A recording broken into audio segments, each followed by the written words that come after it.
E aí, como é que você tá? Passou uma excepcional noite, meio tarde hoje, né? Mas, brevemente, existe um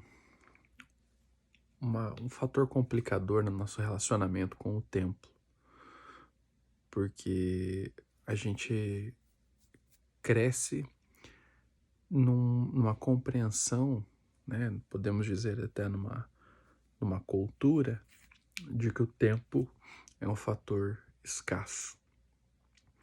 E a gente precisa estar constantemente otimizando o nosso tempo, e, enfim, ferramentas de produtividade. E existem diversas maneiras da gente encarar isso e compreender. E, e de fato, nós temos muitas tendências a ter tempo desperdiçado. O que nem sempre se diz é que uma boa utilização do tempo ela está relacionada proporcionalmente, né, na medida em que cada um cabe na vida, à produtividade, ao desfrute. Produtividade, tudo aquilo que te faz avançar para um próximo nível, e desfrute é aquilo que traz o equilíbrio e o prazer para a vida.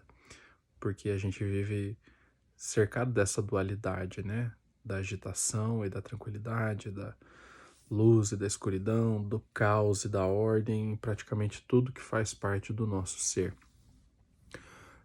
E muitas vezes essa compreensão de que o tempo é um fator de muita escassez e que a gente precisa dominar, né, se degladiar com ele, faz com que a gente tenha algumas noções mais subjetivas do tempo um tanto deturpadas. Isso faz com que, justamente por essa noção, a gente compare a timeline da nossa vida com a dos outros. E é muito natural que as outras pessoas façam isso com a gente também. Então, principalmente aquelas pessoas que são mais próximas, né? Quando você se abre, quando você compartilha algo dos seus planos, do momento que você está vivendo, né? Por mais bem intencionada que essa pessoa possa estar, ela no geral vai aproximar a noção, né, daquilo, a interpretação daquilo que você está contando, de uma régua estabelecida pela própria vida dela.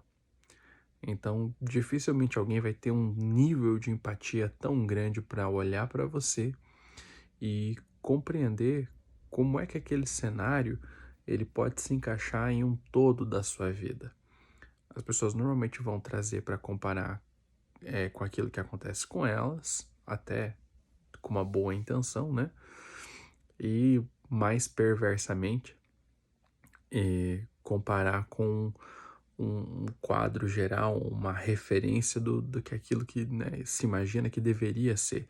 Porque essa é outra questão. A gente tende a pensar, né, na vida como um caminho que é padronizado para todo mundo. E não é essa a base de compreensão que a gente deve ter. Porque a nossa vida, de fato, é trajetória. Ela não é apontada para uma finalidade.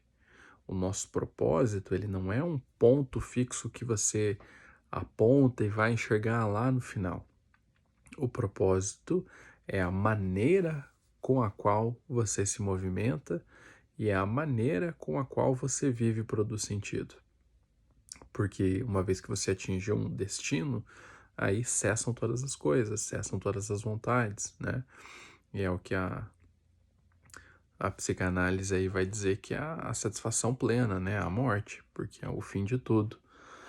Então, é muito importante que a gente não perca essa noção de vista, porque senão isso vai se tornar num fator promovedor de angústia para nós. Porque o tempo todo você vai estar achando que a sua vida está fora de algum padrão, porque você sempre vai ter alguém que vai estar vivendo algo diferente. E aí vai gerar uma sensação de inadequação para você. Você vai ter a sensação de que a essa altura da sua vida você deveria estar aqui ou ali. Você é a única pessoa que pode realmente determinar isso. E, inclusive, o período com que as coisas acontecem.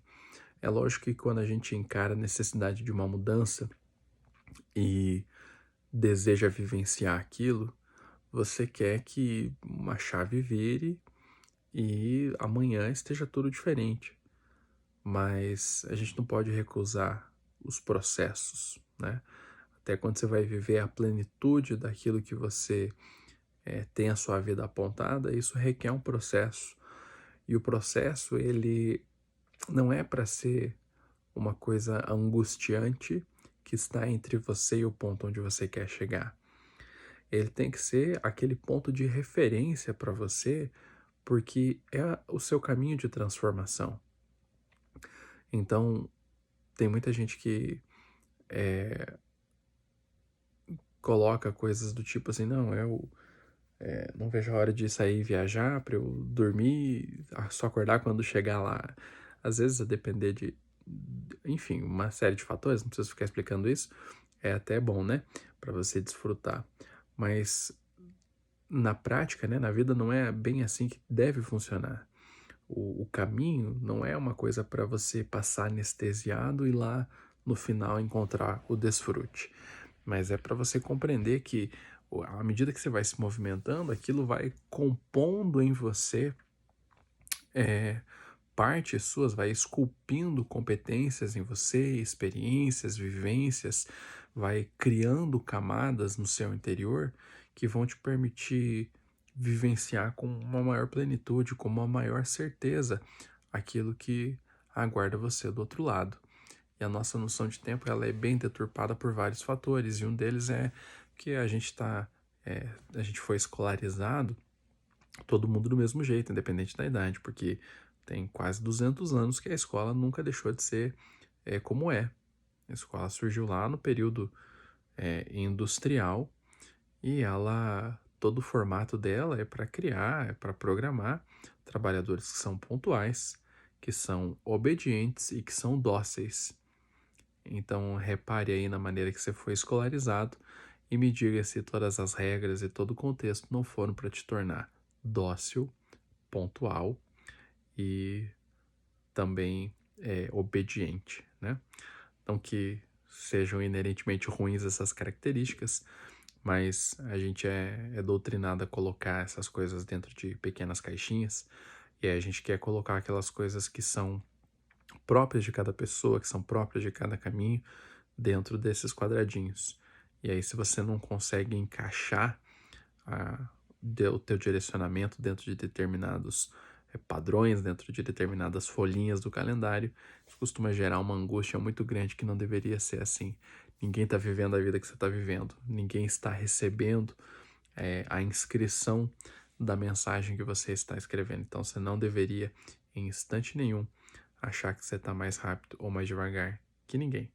Afinal de contas, o ritmo é seu, a caminhada é sua e a construção de sentido, de significado é somente seu. É isso que justamente torna você tão especial.